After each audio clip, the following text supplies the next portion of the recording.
xente, acompañados del que é un guía excepcional, se vai a este sitio. É un pequeno poblado onde non hai asentamiento humano permanente, senón que era o clásico asentamiento no que vai a xente a permanecer un tiempo. Como un arqueólogo dicía, como ti me explicas isto? Moi sencillo. Se eu vou a túa casa, sei que a túa casa é habitada porque tes o armario cheo de roupa, lavadora, no desbandes, non sei que, verdad? O que temos nunha casa. Pero se a casa de vacativos, non máis que tes cantos vamos, catro platos, unha olla, unha sartén, e nada máis, polo tanto, esa casa onde vas ti os sábados e domingos non ten a mesma vida ni os mesmos restos que pode deixar o home.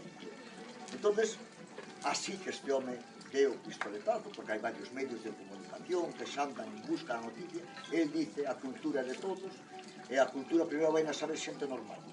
Entón vai na saber, vai a saber Tixan, e os amigos que irán, e despois de aí que empecen os periódicos a vir, porque o único que van facer é prostituir, engañar, confundir, reírse incluso, porque a veces cando dices isto, se ríe. Así que é moi posible que en poucas datas, se queredes, se gustades, pois vades a ese sitio, ou os sitios que gustedes, e aproveitando tamén, pois, eu estou a seguir de todos, Maximino, e podemos ir a algún sitio destes máxicos. Conocedes o Portalén algún?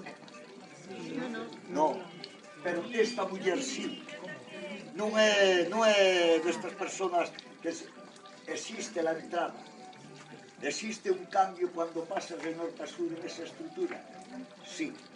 Eu non creo, pero algo hai. E cando hai miles de personas durante miles de anos que van ali e deixan ofrendas, unha carta, unha bola de pan, unha botella de vino, ou ben incluso hasta un canuto, verdad? Había un canuto, alguén que levou un canuto de hachís a alguén do máis alá para se volve, teño o canuto porque o mellor do home lle gustaba un canutillo.